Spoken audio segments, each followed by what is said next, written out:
의뢰인은 이 남성과 무려 8년 동안 교제를 했습니다. 결혼을 약속한 사이였는데요. 알고 보니 남자한테 결혼을 약속한 다른 여자가 있었던 것입니다.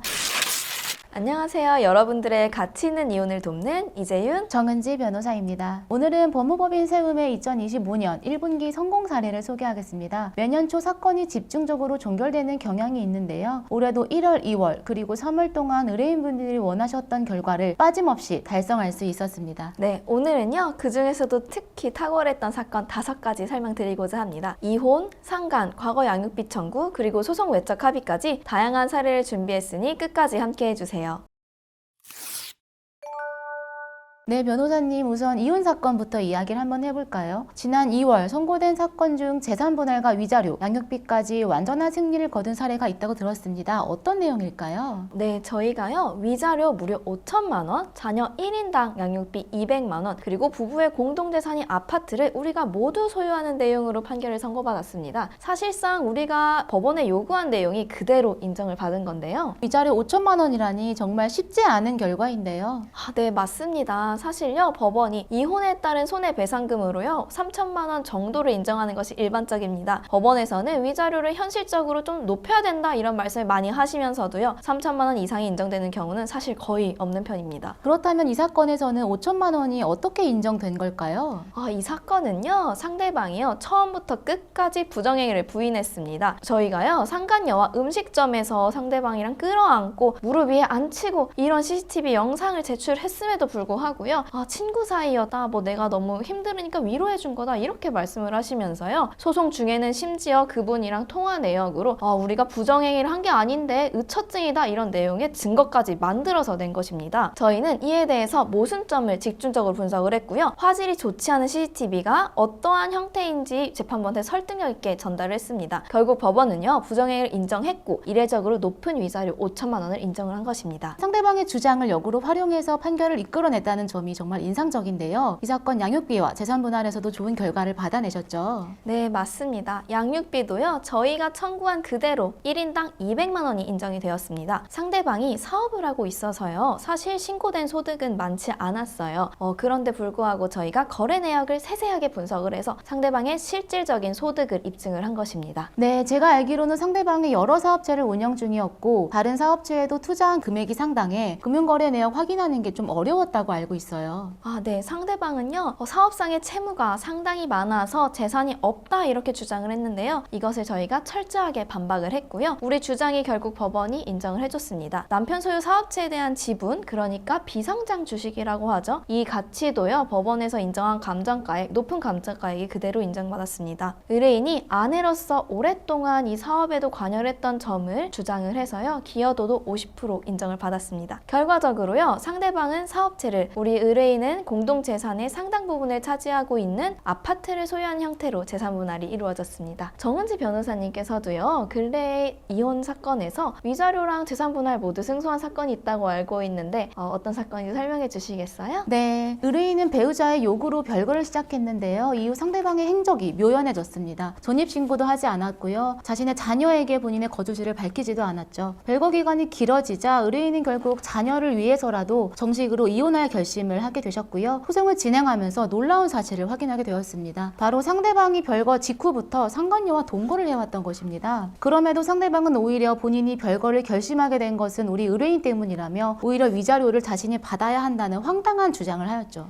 네, 이런 주장 정말 두고 볼 수 없겠는데요. 네, 상대방이 두 집 살림을 위해 사용한 비용 내역을 철저히 분석해서 모두 증거로 제출했고요. 두 사람이 여전히 동거 중이라는 사실도 입증했습니다. 또한 상간녀에게 부부 공동재산이 유출된 점을 강조하며 이러한 점이 위자료 산정에 반영되어야 한다고 강력히 주장했습니다. 그 결과 보통 위자료 3천만 원이라는 공식을 깨고 4천만 원이라는 높은 액수가 인정될 수 있었습니다. 네, 의뢰인분께서 너무 억울하고 힘든 상황이었었는데 판결로나마 이제 위로가 되었기를 바랍니다. 재산분할도 사실은 중요했었잖아요. 맞아요. 의뢰인은 혼인기간 내내 가정주부로 생활하셨기 때문에 기여도를 높게 인정받을 필요가 있었습니다. 많은 여성분들께서 공감하시겠지만 가족 가족이 건강하게 지낼 수 있도록 가사와 육아를 전담하는 일이 보통 어려운 일이 아니잖아요. 저희는 의뢰인이 가정을 위해 알뜰하게 부부 재산을 관리해온 점, 상대방과 동거 중은 물론 별거 이후에도 자녀를 헌신적으로 양육해온 점 등을 재판부에 소상히 전달했습니다. 그 결과 우리 의뢰인 전업주부임에도 기여도 50%를 당당히 인정받았고요. 상당한 재산을 확보할 수 있었습니다. 제가 알기로요, 이 사건 남편이 상당히 고소득이었고 사실 우리의 재산은 대부분은 남편의 소득으로 이루어진 것으로 알고 있었는데요. 정말 이혼 사건에서 재산 분할은 특히 변호사의 역할이 정말 중요하다 이런 생각을 하게 됩니다. 변호사님, 그러고 보니 저희 세움에 최근 좀 특이한 위자료 사건이 있었던 걸로 알고 있는데요. 네, 바로 성적 자기 결정권 침해로 3천만 원의 위자료를 인정받은 사건입니다. 배우자가 있는 사실, 그러니까 본인이 유부남이다 또는 유부녀다 이런 사실을 숨기고 미혼 남녀와 교제할 경우 성적 자기결정권을 침해했다는 이유로 위자료 청구가 가능한데요. 그런데 사실 이러한 경우 많은 금액의 위자료가 인정되지 않는 경향이 뚜렷했어요. 통상 인정되는 위자료 액수가 적게는 몇백만 원, 많아도 1,000만 원대를 형성했기 때문에 이 사건의 결과가 상당히 고무적이었습니다.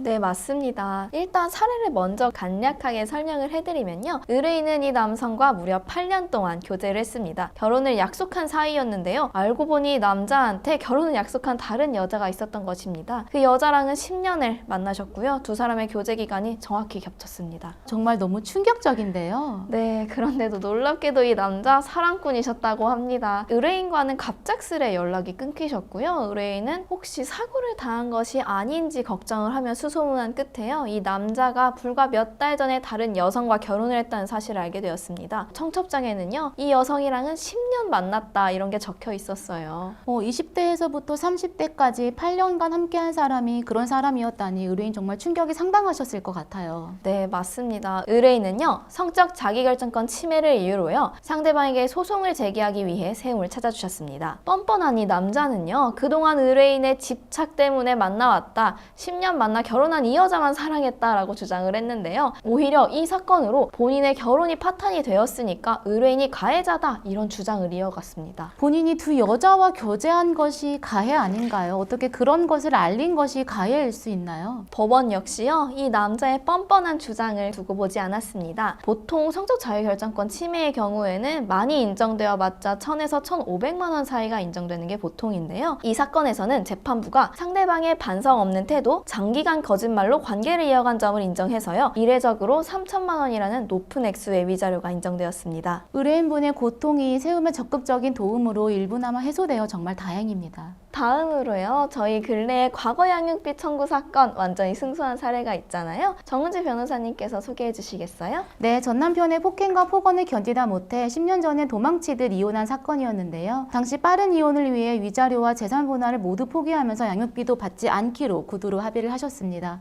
그런데요, 이 사건 이혼 당시에 작성한 합의서에 조금 문제가 있으셨었죠? 네, 맞습니다. 당시 빠르게 혼인관계를 정리하기 위해 당사자 사이에 정했던 내용들이 합의서에는 명확히 기재되지 않았습니다. 상대방은 당연히 그런 합의가 없었다 이렇게 주장을 했겠고요. 네, 재판부는 합의서 작성 당시의 상황을 확인하기 위하여 기록을 달라고 요청하였는데요. 이미 10년이 지나 기록이 모두 파기가 된 상황이었습니다. 그럼에도 상대방은 양육비를 정하지 아니하였을 뿐 받지 않기로 한 적이 없다며 지난 10년간 못 받은 과거 양육비 1억 원을 달라고 요구했고요. 장래 양육비도 매달 100만 원을 달라고 요구했습니다. 결과적으로는요, 과거 양육비는 10년이라는 다소 긴 기간에도 불구하고 1,000만 원 정도만 지급하는 판결을 이끌어냈고요. 상대방 청구 금액의 무려 90%를 방어한 사건이었습니다. 또 자녀가 고등학생이었으나 장래 양육비도 최저 수준인 월 50만 원으로 결정되었습니다. 이 사건 의뢰인이 작게나마 사업체를 운영하였기에 소득이 적지 않았던 점을 고려하면 정말 고무적인 결과였습니다. 참 이지은 변호사님께서는 근래 2달 만에 합의를 이끌어낸 사건이 있다고 들었어요.